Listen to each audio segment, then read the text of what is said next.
Hello everybody, welcome to the Phoenix History podcast. I'm joined by a very special guest, the infamous Bri Grills. Hello mate. Hello, I'm Bri Grills. If you didn't know who Bri Grills is, then he's been quite familiar on both our channels. Yeah, we've done collaborations in the past together. Yes, and we thought that the topic of the podcast today is camping. Loathe it or like it. Is that right to say that? We can say that. But before we start, check out Bri's channel in the link below to give you more of an idea of his camping past. My background. Your background, because he's very experienced in camping, which is why he's going to be very controversial on this episode. Which is why, you know, when I'm asked a question, I always give a frank and honest answer. So, let's begin. Let's crack on. First question then, mate, on our podcast. Thank you, by the way. Thank you for doing this. No, We're in the beautiful Cobham Woods. Cobham Woods, and it is beautiful as well. It is beautiful. We were trying to sit down, but it just too many trees, too much shade. Yeah, not good light. Not good light. We need to chop all this nature down, get rid of it all. Get rid of it. We don't want it. Because it's not good for our video about nature. So Just in case, by the way, we are joking. We both love nature. That is yeah. Please. Yeah. Don't write in. Don't write in. Because we don't read the letters anyway. Oh dear, brilliant. Right, so Bri. Yes. I, as of recent, which you will probably check out on his channel, had an interesting video where it's polite to say probably you did rant. Is that fair to say? Grieved your. I had my grievance, Your grievance. And what was fascinating about it was, because I've known him for a very long time now, was that I was surprised by your grievance in a way, but not surprised in another way. So would you like to elaborate on this? But don't give too much away on your video. You just need to sort of go down to his channel and check this out. But yeah. So I'll tell you what, I'll take you back. Please. A couple of years, because there's a little bit of backstory. Give a bit of background, bit of backstory. It was in this very spot where I came camping with my brother, Uncle Martin, and a friend of his called Mark, and we came camping here. But at the time, my health wasn't tip-top. I was not in a good place health-wise, which is why the hiking and camping videos have sort of dropped off, because I've been nursing my health and you know, this sort of thing. And I came here and I really wasn't well enough to be sleeping out in the woods. And we parked up in Strood and we made the journey in, and I really did struggle. It's not a big journey. It's only a couple of miles, and I struggled. And we got here, and the whole trip, as the company, it's always the company. The company is good, you know, but health-wise, and then I ended up, I couldn't sleep where I was, so it was about 4 o'clock in the morning, and I'm sitting outside, and it was a misty start, it was a damp start, and I wasn't well.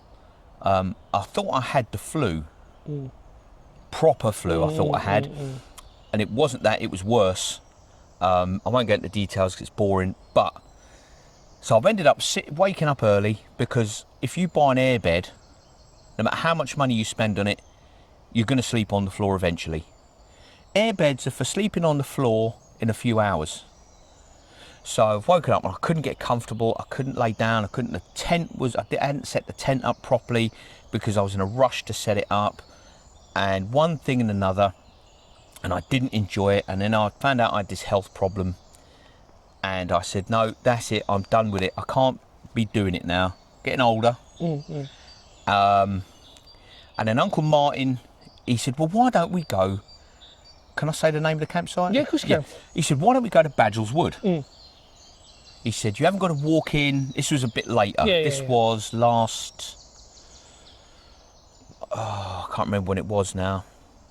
I think it was October of 23. Yeah, I don't think it was summertime, was it? No, it wasn't summertime. No. And the pair of us ended up sleeping in our cars on the second night, because it was muddy. It was like being in a World War I reenactment. There was mud everywhere. It was sloppy, wet mud. Who wants to live like that? Hello, I've got a house, but I want to live like I'm in an emergency. So on the second night, Martin said, well, I'm going to sleep in my car tonight. He said, because my airbed's knackered and one thing and another. And I said, well, I'll do the same then. And I've got a nice big car, And I had a really good night's sleep. I had a really, really great night's sleep. And Martin, not so much, which didn't cheer me up at all. Well, not much anyway. Well, yeah. Because he woke up in the morning really cranky and grumpy, and I was full of the joys of spring. And I said, you know, I just don't need this. I simply don't need to be... I've got a bed. Yeah. I've got a house. I've got comfort. And this is what I said, you know, if I'm indoors and it's warm, I can flick a fan on, I can open a window. Yeah. Or if I'm cold, I can just shut the window and just... I mean, for context, Briar's done all different types of camping.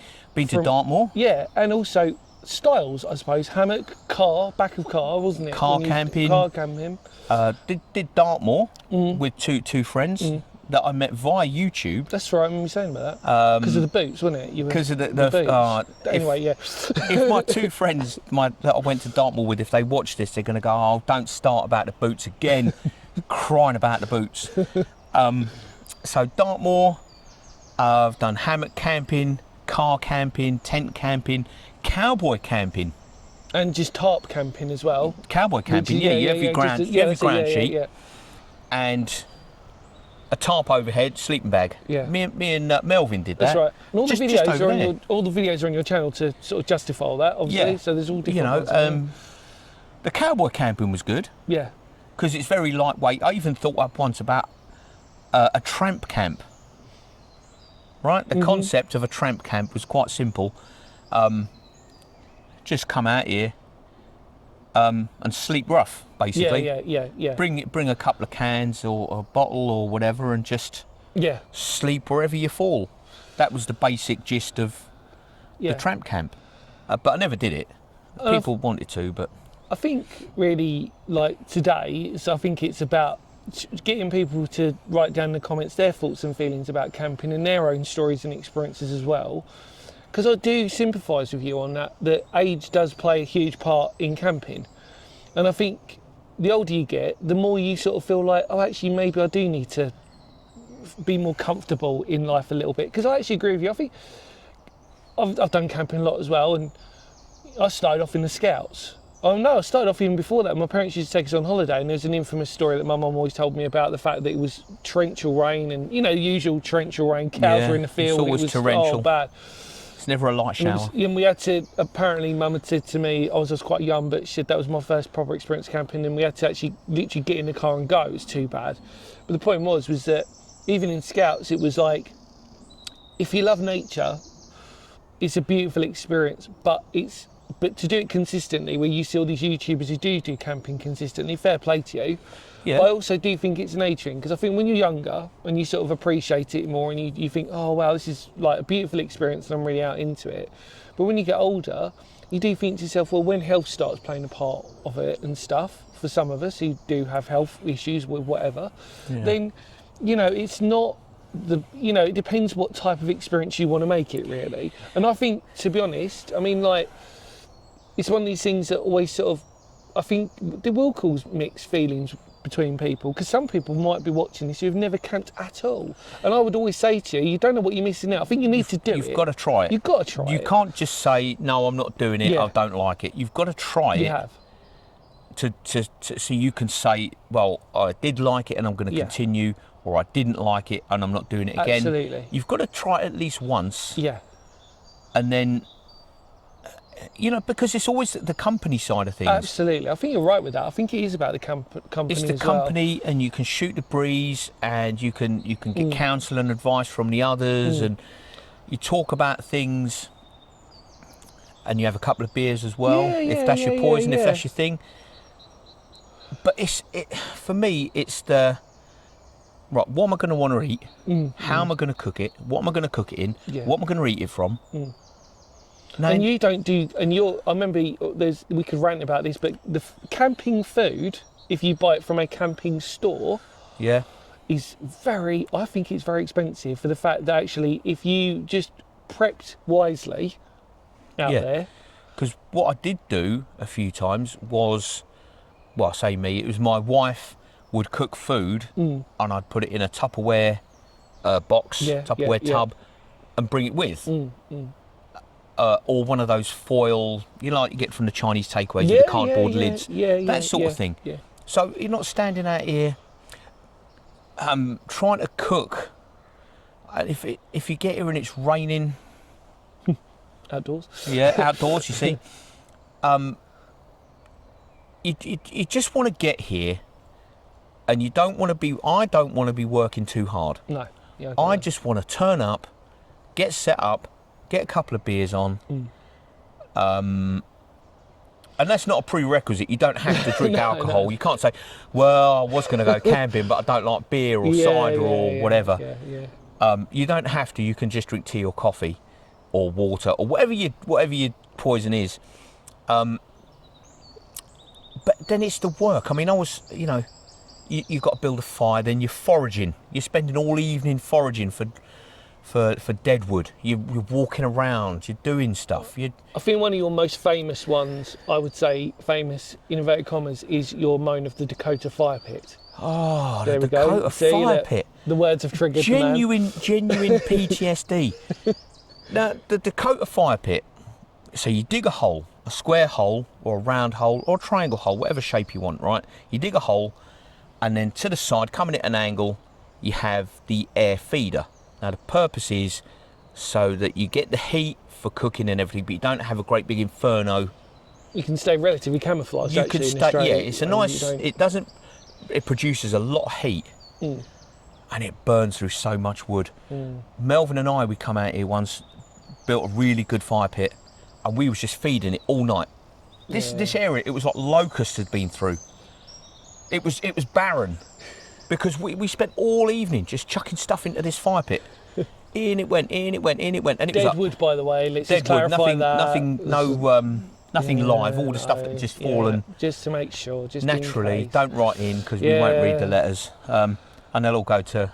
Yeah, they'll go to me anyway. Yeah, they'll go to him anyway. Right. So, but then it's the next morning. You've then got to pack everything away again. Yeah. You've got to ship everything back out. Now you are a bit lighter because you've only got empty. Everything should be empty. Your food, your Tupperware tub should be empty. Your drinks container should be empty. So you've got no beer to take home. You've got no food to take home. But then you've got to wash everything up. Yeah. If it's rained, you've then got because you can't just fold your tent up or roll your tent up and put it away. You've got to wash it first. Yeah, I get you on that. You've got to look after your camping stuff. Well, it's that thing, unfortunately, with camping stuff, if you look after it, it looks after you, actually. That's Absolutely. a classic phrase, but on the same token, it is one of these things that, say, if you camped and you get back on a Sunday and you got work on a Monday, the last thing you want to do is... I mean, the pop-up tents. I've got a pop-up tent, hanging it up on the washing line with a carabiner, hosing it off, waiting for it to dry. Now, it's fine if it's a nice warm day with a nice breeze, but you can't just fold it up and then leave it in the bag because it'll just go rotten. Yeah. So it's the work of getting everything together. What do I want to eat tonight and in the morning for breakfast? How am I going to cook it? And your cutlery, and if you have a mess tin and you cook with the mess tin gets sooted up underneath, stuff gets burnt into the mess tin. It's just work. I mean, if you had like some top tips for people who do want to start camping or want to make it more consistent, because obviously Bry's rant, which is justified for him. For me, for other people probably as well. There might be people out there again in the comments. Let us know who did and there stopped might be people going, for the same reason. Yeah, I feel that. I feel it. Because this isn't about trying to put anybody off.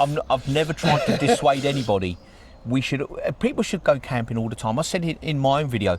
We should be tripping over people. Yeah, we shouldn't be this isolated. No, there should be people everywhere. These woods should be teeming with people. Yeah, we're just off the trail, by the way, which means we can see people if we go by, but we haven't seen anybody. We've seen it on the main trail. We saw a few dog walkers, a couple of joggers, cyclists, but at this end of the woods, we've not seen anybody. No. But yeah, you said top tips, really, for people. So, to make it easier for myself, like I say, I've got some Tupperware tubs from home, put the food in, pre-cooked food. If you can find food that you don't mind eating cold, like lasagna's always good. You can eat lasagna cold.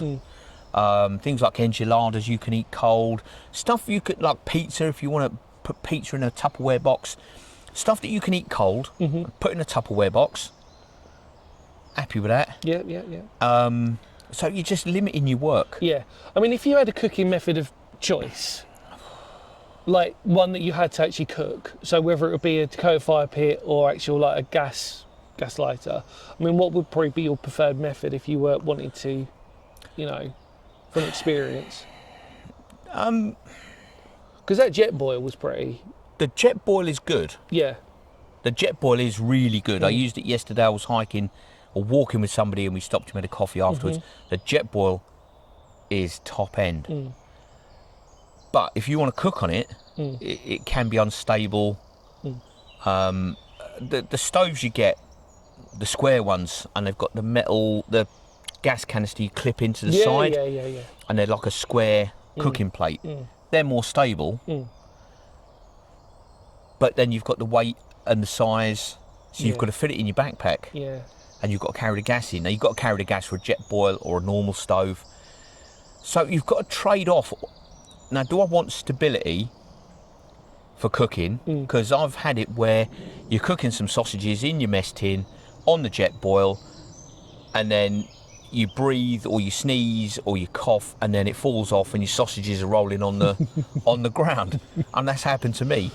That's not the fault of jet boil or any other stove. It's just your food is then that's it. Yeah. On the ground, and you just have to brush it off and carry on. Yeah. So I would say anything you can pre-prepare, and if you've got a fire, I know it's probably not the most environmentally friendly thing to do, but if you've got something you can chuck in the fire, packaging you can just burn, then that'd probably be easier. But so pre-prepared food is a definite win, I would say. But see, it's more for the casual sort of camper, isn't it, really? I mean, you know, what's the longest you've done nights wise? Don't know now. It was 2. There was a Badgels one, wasn't there, that was quite... Uncle Martin and I, we came here, but we was further down, that was over that way, over that way. And I think it was 2 nights and 3 days. Yeah. And I didn't see anybody. The only person I saw was Uncle Martin. Yeah. He had to go back to the car to get something, and he saw a couple of other people. But for the time I didn't see anybody. No. And that was nice. The isolation was nice. We had a good camp set up. We'd got there. It was nice and sunny and warm. The camp set up was good.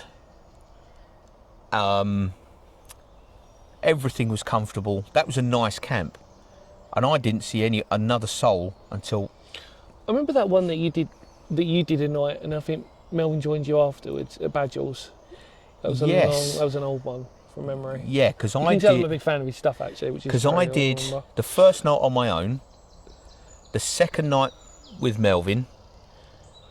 It still was 3 nights actually. And no, but then I went home. Oh yeah. And he did the last night on his own. Right. Okay. Yeah. So we both did a night solo. Yeah. And we did the middle night together. Yeah. And that was a nice camp. That was at Badgels Wood as well. Yeah. But then and the good thing is it's a mixed blessing. You've got no phone signal there. No. So you've got no 4G or anything. It is nice. And you can buy water and logs and things from there. This leads me on to another point actually, if I may. The trouble is with camping in the southeast of England. I know where you're going to go with this, but yeah. Go on, what am I going to say? Is it the rules and regulations for... It's not even the rules and regulations. I'll ask you a question. How many streams have you seen this morning? Yeah, exactly, yeah. None. None. There's no streams, there's no water courses, so you have to carry the water with you. It's not wild enough, you could argue. The majority of Kent isn't wild enough, in inverted commas, to go to experience that type of... I mean, if there was a stream with fresh water running through it, you could just grab grab some in your mess tin or whatever, boil it up, because you've got to boil it. Yeah. And what's the old saying? Big bubbles, no troubles. No troubles, yeah. Big bubbles, no troubles. Because you've also, on that note actually, you've done beach camping. Did you on the beach near Laysdown, wasn't it? Not Laysdown. I went car camping at Laysdown. Yeah, no. What was the one? There was one that you were near Slough, wasn't it? Up the top that way. Who you went? Unless you did hiking there, but I thought you did do an overnight one around there. It wasn't the beach, but it was like. Let's have a think. You were planning for it from memory. Yeah, we went on a recce. Yeah. But I don't think we ever did. No. You cooked though, didn't you, and stuff or whatever, from memory. Quite possibly. Yeah, old one. And this is the thing, just because I can't remember it, it doesn't mean it didn't happen. Because it was all the insects and the flies, I think, from the beach. Yeah, that's probably why I didn't do it. Yeah. It probably put me off. I probably said, no, I'm not doing that. Yeah, from memory, it's an old thing from memory, but yeah, no, I remember that sort of like vibe. But of there's no streams. So any water you want to take, you have to carry it in with you. I'm sure. I mean, I'm sure there are some in Kent, but I mean, like from memory. But where to camp properly and to escape a little bit is the bigger question. I don't really think that personally that's quite difficult to try and find. Maybe. I mean, you could go to Wales. If you went to Wales, it's just literally just water everywhere you look. Yeah. And it's all fresh water everywhere, and you can drink it as well. Well, it's like when you see those people who do them like camping channels and stuff. Most of them are in like the Peak District and stuff like that. Somewhere where it's properly remote that they can actually get access to certain things if you need to. I mean, Dartmoor was good for water. I mean, I'll probably argue the point with Kent that unfortunately, as we all know, it's probably not the Garden of England anymore. It hasn't been for a long time, but also the fact that really the wild aspect of it is fairly lost now. I would argue. Yeah. There's places like this that have got like a sense of sort of old school woodland, and then maybe like places like like Bedgebury, Pineaton and stuff like that, where you've got like a pine forest, obviously. It's nice down there as well. Yeah, and like give that a visit. Yeah, it's lovely. And then maybe I'm trying to think of some other sort of what I would refer to as sort of like out of the way wild place in Kent. I mean, you've got the marsh, the Romney Marsh, if that sort of appeals to you, on that sort of the remoteness of that sort of side of things. But dense forest, I'm trying to think if there is any really. Patches, small patches, but not like the New Forest or Epping Forest or Dartmoor, where you can. Yeah, like But there's another point you made about the rules. Now, no matter where you go and no matter what you do, there's always somebody that will come along. Oh, what are you doing? You can't do that here. You shouldn't be here. You're not allowed to do this. What's he got to do with you? No, exactly, yeah. And this is what annoys me. If they're not fencing everything off, then they're just coming and moaning about it. Absolutely, They're just moaning. Yeah. I mean, obviously I know they'll probably be out there. Like I said, sometimes me and Brian will be subject to having brain farts. We can say that, I think, where there'll probably be a place that we blatantly know is wild in Kent that we probably just not even thought of. But initial thoughts, can't remember. So yeah, just letting you know, we can't remember everything. No, I can't. just like I said, these days. But my memory is absolutely shocking. And like I say, just because I can't remember it, it doesn't mean it didn't happen. This happens all the time. Yeah. Of course, like I said about every single Explorer. I mean, like, off and on. Ones I've recorded, ones I haven't. Another episode for another day, I think. But because my problem is recall. Yeah. If something triggers it, like you said about the beach thing. Yeah. Because you've triggered it. Yeah. I can then start to work back. Yeah. But I have trouble with the recall aspect. Yeah. Of things and. Because I always want to think that you did the Grain Tower and camped up on there, but I don't think you did you? No, we didn't. I want to feel like you did. You explored it, obviously. Other people have. Other people have, yeah. But we didn't camp up there. I've been out there a couple of times at Grain. That's worth a look as well. Bit of a hotel, that, isn't it? They call that now. Yeah, weird way if you want to. As long as you get your tide times right. You've got to check the tide times. That's important, or you'll be stuck out there. I know somebody that was stuck out there as well. Yeah, that story. Yeah. So. I don't know, camping is good if you can find the right people to go with. I mean, I came camping here with Alan, a fella called Alan, and I didn't know, but he'd been a submariner. Oh, right, okay. Wow. I've known him a long time. I've known him years, but I didn't know he'd been a submariner, and that was fascinating because you wouldn't think. And he was telling me all about the exercises they used to do. They'd park at like an Asian island. Right, okay. And then they'd give them like 12 days leave or whatever, and then they would hike across the island through the jungle.